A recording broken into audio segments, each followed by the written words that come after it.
1944 Australia. അവിടെ സ്ട്രാത്ത്ഫീൽഡിലെ convalescent ഹോമിൽ Ruth Emily ഖെയ് എന്ന സ്ത്രീ മരണപ്പെടുന്നു.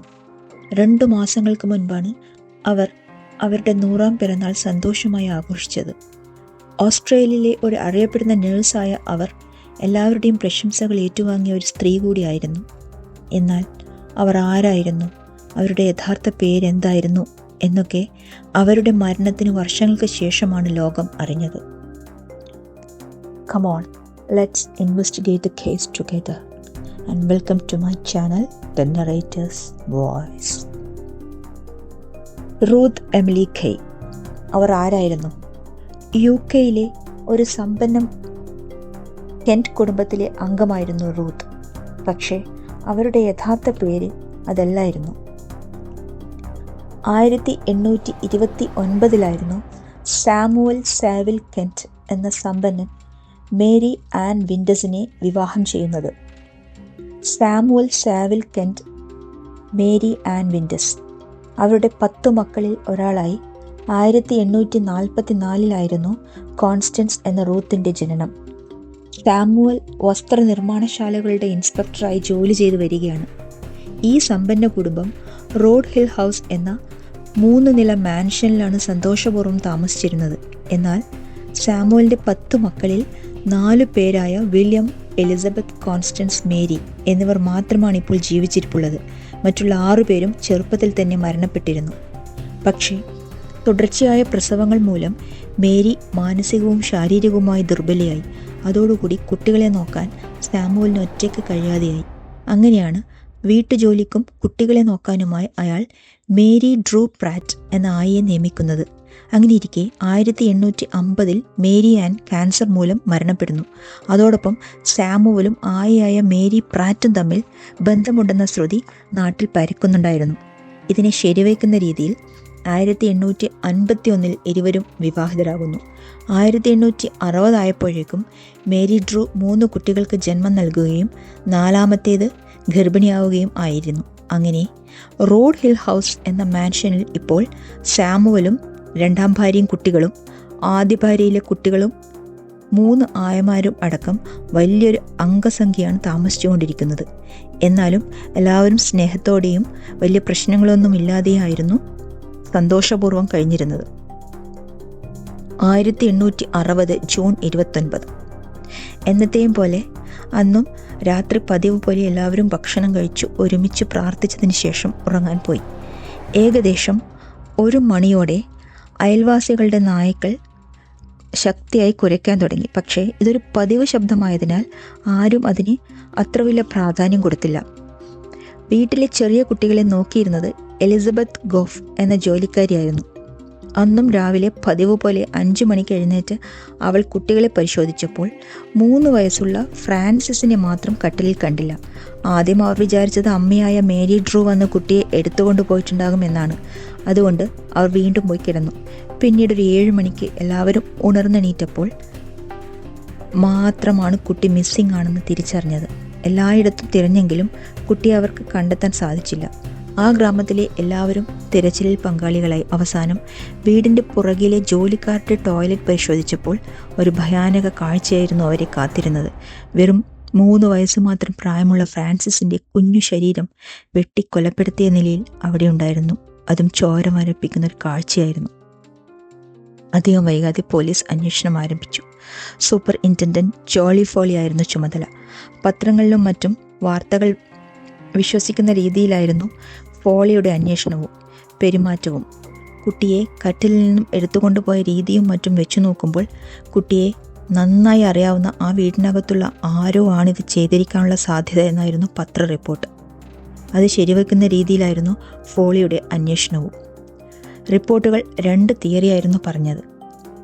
എലിസബത്ത് ഗോഫ് എന്ന ആയ രാത്രി മുറിയിൽ തൻ്റെ സ്നേഹിതനെ വിളിച്ചു വരുത്തിയെന്നും ഫ്രാൻസിസ് ഇത് കാണാനിടയായെന്നും അവനത് തൻ്റെ അമ്മയോട് പറയുമെന്നുള്ള പേടിയിൽ കുട്ടിയെ അവർ കൊലപ്പെടുത്തുകയായിരുന്നു എന്നുമാണ് ഒരു തിയറി. എലിസബത്ത് ഗോഫുമായി പ്രണയമുണ്ടായിരുന്നത് കുട്ടിയുടെ അച്ഛനായ സാമുവലിന് തന്നെയാണെന്നായിരുന്നു മറ്റൊരു തിയറി. അതായത് സാമുവൽ അറിഞ്ഞുകൊണ്ടായിരുന്നു കുട്ടിയെ കൊലപ്പെടുത്തിയത് എന്ന്. പിന്നീട് എലിസബത്ത് ഗോഫിനെ പോലീസ് അറസ്റ്റ് ചെയ്തെങ്കിലും മതിയായ തെളിവുകൾ ഇല്ലെന്ന കാരണത്താൽ വിട്ടയക്കുകയായിരുന്നു. ഒരുപാട് പൊതുജന ശ്രദ്ധ ആകർഷിച്ച ഒരു കേസായിരുന്നു ഇത്.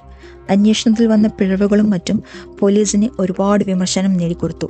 അവസാനം മജിസ്ട്രേറ്റ് തന്നെ ഹോം സെക്രട്ടറിയോട് ഒരു ഡിറ്റക്റ്റീവിനെ നിയമിക്കാൻ ആവശ്യപ്പെടുകയായിരുന്നു. അങ്ങനെ 1860 ജൂലൈ 15 ജൊനാഥൻ ജാക്ക് വിച്ചർ എന്ന പ്രശസ്ത ഡിറ്റക്റ്റീവ് അന്വേഷണത്തിനെത്തി. പ്രിൻസ് ഓഫ് ഡിറ്റക്റ്റീവ്സ് എന്ന അപരനാമത്തിലാണ് അദ്ദേഹം സഹപ്രവർത്തകർക്കിടയിൽ അറിയപ്പെടുന്നത്. അദ്ദേഹത്തിൻ്റെ നിഗമനത്തിൽ കുട്ടി കൊല്ലപ്പെടുന്ന രാത്രി വീട്ടിലെ താഴത്തെ നിലയിലുള്ള ഡ്രോയിങ് റൂം വിൻഡോ ഓപ്പണായി കിടന്നിരുന്നു എന്നുള്ളത് അന്വേഷണം വഴിതെറ്റിക്കാനുള്ള കൊലയാളികളുടെ ഒരു സൂത്രമാണെന്ന് മനസ്സിലായി. മാത്രമല്ല, കുടുംബത്തിലുള്ള ആരോ അല്ലെങ്കിൽ കുടുംബത്തെ അറിയുന്ന ആരോ ആണ് ഇതിൻ്റെ പിറകിലെന്ന് അദ്ദേഹത്തിന് ബോധ്യപ്പെട്ടു. അദ്ദേഹത്തിൻ്റെ അന്വേഷണത്തിൻ്റെ ഭാഗമായി അവിടെ ജോലി ചെയ്തവരെയും ചെയ്യുന്നവരെയും ഒക്കെ വിശദമായി ക്വസ്റ്റ്യൻ ചെയ്തു. അതിൽ നിന്നും വളരെ ഇൻട്രസ്റ്റിങ്ങും എന്നാൽ സ്ട്രേഞ്ചുമായ ഒരു കാര്യം ജാക്കിന് വ്യക്തമാകുന്നു. സാമുവലിൻ്റെ ആദ്യ ഭാര്യയിലെ കുട്ടികളായ 15ഉം 16ഉം വയസ്സുള്ള വില്യമും കോൺസ്റ്റൻസും മറ്റുള്ള കുട്ടികൾക്ക് ലഭിക്കുന്നത്ര പരിഗണന കിട്ടിയിരുന്നില്ല. മാത്രമല്ല, കോൺസ്റ്റൻസ് വളരെയധികം നിർബന്ധബുദ്ധിയും ദൃഢനിശ്ചയവും പെട്ടെന്ന് തന്നെ പ്രകോപിതയും വികാരാധീനിയുമായ ഒരു വ്യക്തി കൂടിയാണെന്ന് ജാക്കിന് മനസ്സിലായി. അവൾക്ക് ഈ കേസിൽ എന്തോ പങ്കുണ്ടെന്നും അദ്ദേഹത്തിന് തോന്നിയിരുന്നു. കാരണം വില്യമും കോൺസ്റ്റൻസും അവരുടെ സ്റ്റെപ്പ് മദറിൻ്റെ ഭരണത്തിൽ അതൃപ്തിയുള്ളവരായിരുന്നു. തൻ്റെ 13ആം വയസ്സിൽ അവൾ തൻ്റെ സഹോദരനായ വില്യമിനെയും കൂട്ടി ആൺവേഷം ധരിച്ച് വീട്ടിൽ നിന്നും ഒളിച്ചോടിയിരുന്നു. ഏതെങ്കിലും ഷിപ്പിൽ ക്യാബിൻ ബോയ്സ് ആയി ജോലി നോക്കാനായിരുന്നു അവരുടെ പ്ലാൻ. പക്ഷേ അതിനു മുൻപ് അവരെ കണ്ടെത്തി വീട്ടിലെത്തിച്ചു. മാത്രമല്ല, ഫ്രാൻസിസിന് കിട്ടുന്ന അമിത ലാളനയിൽ അവർക്ക് അതിയായ അസൂയുണ്ടെന്നും ജാക്കിന് തോന്നി. അവസാനമായി ജാക്കിന് ഫാമിലിയിലെ വസ്ത്രങ്ങൾ കഴുകുന്നവരിൽ നിന്നും നിർണായകമായ ഒരു വിവരം കിട്ടുന്നു. സംഭവം നടക്കുന്ന ദിവസം രാത്രി കോൺസ്റ്റൻസ് ധരിച്ചിരുന്ന നൈറ്റ് ഗൗൺ മിസ്സിംഗ് ആണ് എന്നിരുന്നാലും മതിയായ തെളിവുകൾ ഇല്ലെങ്കിലും വിച്ചർ കോൺസ്റ്റൻസിനെ അറസ്റ്റ് ചെയ്തു. പക്ഷേ കോൺസ്റ്റൻസ് തൻ്റെ നിരപരാധിത്വം ആവർത്തിച്ചുകൊണ്ടേയിരുന്നു. മാത്രമല്ല, സാമുവലിൻ്റെ സ്റ്റാഫ് കോൺസ്റ്റൻസിന് അനുകൂലമായ മൊഴിയാണ് കൊടുത്തിരുന്നത്. അവസാനം തെളിവുകളുടെ അഭാവത്തിൽ കോൺസ്റ്റൻസിനെതിരായ കേസ് നിലനിന്നില്ല. ആദ്യം തൻ്റെ ഗൗൺ കഴുകാൻ കൊടുത്തു എന്നും പിന്നീട് അത് നഷ്ടപ്പെട്ടു എന്നായിരുന്നു കോൺസ്റ്റൻസിൻ്റെ വാദം. ഇതിനിടെ ആ വീട് മുഴുവൻ പരിശോധിച്ചിട്ടും അങ്ങനെ ഒരു നൈറ്റ് ഗൗൺ അവർക്ക് കിട്ടിയുമില്ല. ഇതിനിടെ ആദ്യം കേസ് അന്വേഷിച്ച് ഫോളിക്ക് ചോരക്കറ പുരണ്ട ഒരു നൈറ്റ് ഗൗൺ ചിമ്മിനിക്കുള്ളിൽ തിരികെ വെച്ചതായി കണ്ടിരുന്നു. അതിൻ്റെ ഉടമസ്ഥർ അതെടുക്കാൻ വരുമെന്ന് കരുതി ഫോളി അത് ചിമ്മിനി ബാക്കിലേക്ക് മാറ്റി 2 ഓഫീസേഴ്സിനെ കാവലും നിർത്തി. പക്ഷേ അവരെ കിച്ചണിലിട്ട് ആരോ ലോക്ക് ചെയ്ത് കളഞ്ഞു. പിന്നീട് ആ ഗൗൺ അവിടെ കണ്ടതുമില്ല. ആദ്യമേ ഒരുപാട് വിമർശനങ്ങൾ നേരിട്ടതുകൊണ്ട് ഫോളി ഇക്കാര്യം ആരോടും പറഞ്ഞതുമില്ല. ആൾക്കാരുടെ അന്വേഷണത്തിൽ നിന്ന് രക്ഷപ്പെടാനായി സാമുവലും കുടുംബവും 1861 റെക്സാമിലേക്ക് താമസം മാറ്റുന്നു. പിന്നീട് കോൺസ്റ്റൻസിനെ ഫ്രാൻസിലെ ഒരു ഫിനിഷിംഗ് സ്കൂളിലേക്ക് മാറ്റിച്ചേർത്തു. 2 വർഷങ്ങൾക്ക് ശേഷം 1863 ഓഗസ്റ്റിൽ കോൺസ്റ്റൻസ് UK തിരിച്ചെത്തി. ഫീമെയിൽ പെനിറ്റൻസ് ആയിട്ടുള്ള ബ്രൈറ്റണിലെ സെൻറ് മേരീസ് ഹോമിൽ പ്രൊബേഷണറി നഴ്സായി ജോലി നേടി. അവിടുത്തെ അവളുടെ സേവനവും അന്തേവാസികളോടുള്ള ശ്രദ്ധയും കാരുണ്യവും എല്ലാം പ്രീസ്റ്റായ റെവറൻഡ് ആർത്തർ വാഗ്നർ അദ്ദേഹത്തിൻ്റെ ശ്രദ്ധ പിടിച്ചുപറ്റുന്നു. അതിനിടയിലാണ് ആർത്തറിനോട് കോൺസ്റ്റൻസ് വർഷങ്ങൾക്ക് മുൻപ് നടന്ന തൻ്റെ അർദ്ധ സഹോദരനായ ഫ്രാൻസിസിൻ്റെ മരണത്തിൽ തനിക്കുള്ള പങ്ക് കൺഫസ് ചെയ്യുന്നത്. അങ്ങനെ ഏപ്രിൽ 25, 1865 വെറും 21 വയസ്സ് മാത്രം പ്രായമുള്ള കോൺസ്റ്റൻസ് ലണ്ടൻ ബൗഷ് സ്ട്രീറ്റിലെ മജിസ്ട്രേറ്റ് കോർട്ടിലേക്ക് തൻ്റെ പങ്ക് വെളിപ്പെടുത്തുന്ന ഒരു കത്തുമായി എത്തുന്നു. കോൺസ്റ്റൻസ് എമിലി കെന്റ് എന്ന ഞാൻ ഒറ്റയ്ക്ക് മറ്റാരുടെയും സഹായമില്ലാതെ 1860 ജൂൺ 29 രാത്രി എൻ്റെ സഹോദരനായ ഫ്രാൻസിസ് സേവിൽ കെന്റിനെ ഞങ്ങളുടെ റോഡ് ഹിൽ ഹൗസ് എന്ന വീട്ടിൽ വെച്ച് കൊലപ്പെടുത്തുന്നു. ഇതായിരുന്നു കത്തിലെ ഉള്ളടക്കം. പക്ഷെ ജനങ്ങൾ ഇത് വേണ്ടത്ര വിശ്വസിച്ചില്ല. എല്ലാ ഭാഗത്തു നിന്നും കോൺസ്റ്റൻസിന് കൂടുതൽ സപ്പോർട്ടാണ് ലഭിച്ചത്. കോൺസ്റ്റൻസിൻ്റെ അച്ഛനായ സാമുവൽ കെന്റിന് വേലക്കാരിയോടുള്ള അവിഹിതമാണ് ഇതിൻ്റെ പുറകിലെന്ന് വിശ്വസിച്ചവരായിരുന്നു കൂടുതലും. അച്ഛനെ രക്ഷിക്കാനായി കോൺസ്റ്റൻസ് സ്വയം കുറ്റം ഏറ്റതായിട്ടായിരുന്നു അവരുടെ ഭാഷ്യം. റെവറൻഡ് വാഗ്നറിനെയും പലരും കുറ്റപ്പെടുത്തി. മാത്രമല്ല, വാഗ്നറിനോട് കോൺസ്റ്റൻസ് ചെയ്ത ഒറിജിനൽ കൺഫെഷൻ അദ്ദേഹം മറച്ചുവെച്ചുവെന്നും ആരോപിച്ചു. 1865 ജൂലൈ 21 കോൺസ്റ്റൻസിൻ്റെ വിചാരണ ആരംഭിച്ചു. നടപടികൾ വെറും 30 മിനിറ്റിൽ താഴെ മാത്രമേ നീണ്ടു നിന്നുള്ളൂ.